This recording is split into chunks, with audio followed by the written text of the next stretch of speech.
Durante toda a Bíblia, nós conhecemos a história de homens que andaram com Deus, que tiveram uma vida onde eles andaram com Deus.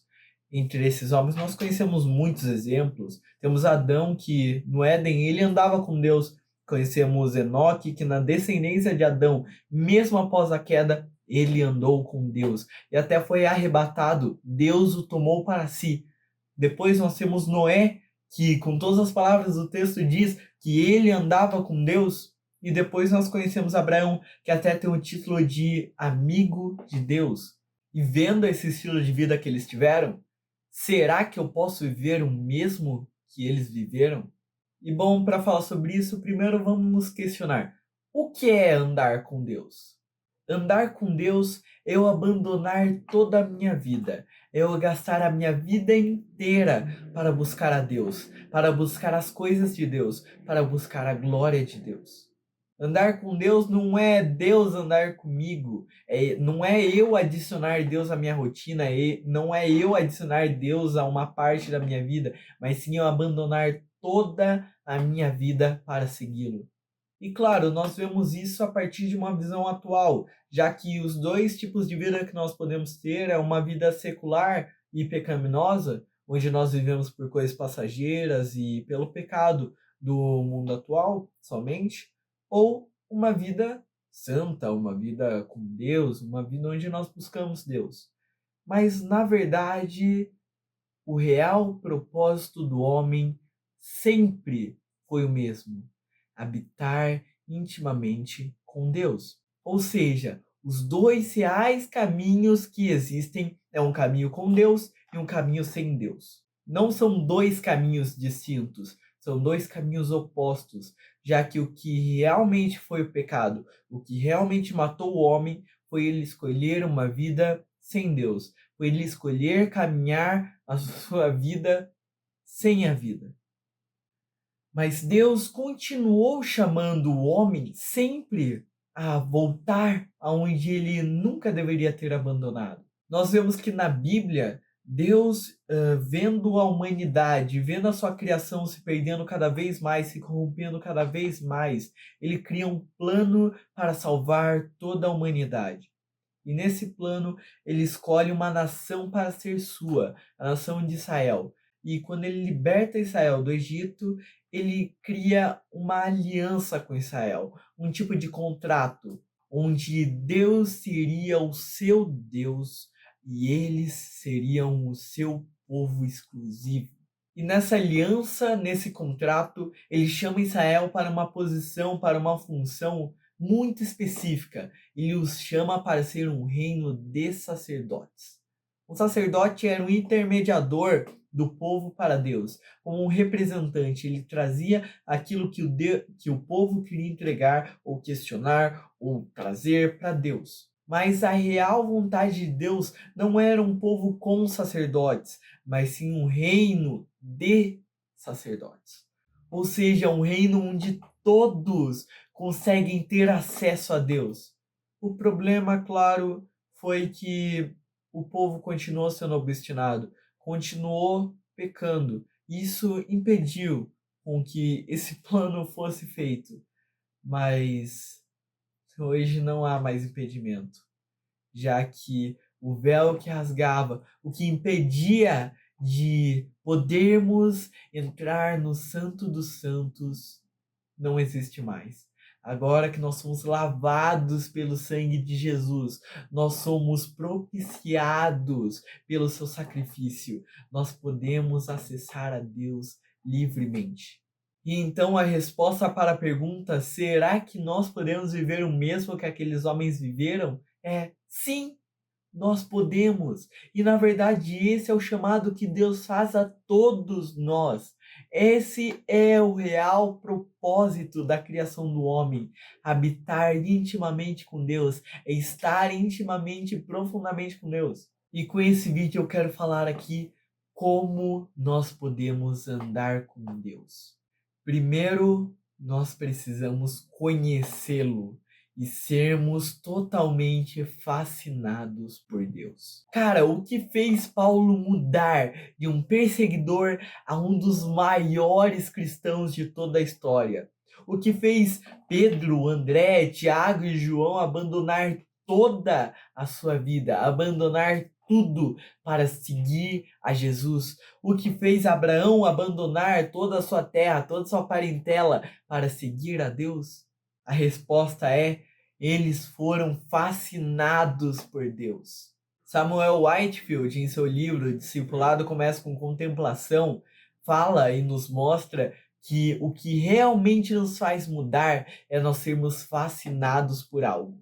Por exemplo, se uma pessoa é fascinada pela ideia de viajar o mundo afora, ela começa a estudar mais, a trabalhar mais, a se esforçar mais, a mudar os hábitos que ela precisa mudar. Por quê? Porque ela reconhece que se ela quer viajar o mundo afora, ela precisa mudar para conseguir esse sonho. Ela precisa se esforçar para alcançar esse sonho.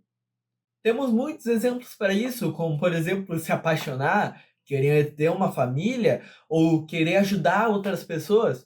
Mas com o caso de sermos fascinados por Jesus, isso não pode nos ser dado por outras pessoas. Isso não pode ser influenciado somente com outras pessoas. Porque nós estarmos numa igreja ou com pessoas que são fervorosas por Cristo, que são profundas em Cristo, que amam a Cristo, só nos faz sermos mais curiosos por Ele. Nós queremos conhecê-lo mais, mas o que realmente nos faz sermos apaixonados por Cristo é o próprio Cristo.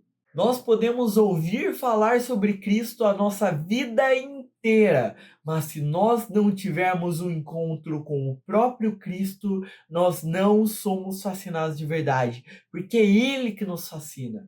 Estarmos numa igreja que queima ou com pessoas que queimam apenas nos dá vontade de ir para o encontro, como num lugar assim, onde numa mesa, onde de um lado tem uma pessoa, do outro lado tem outra, é nós escolhermos ir para essa mesa.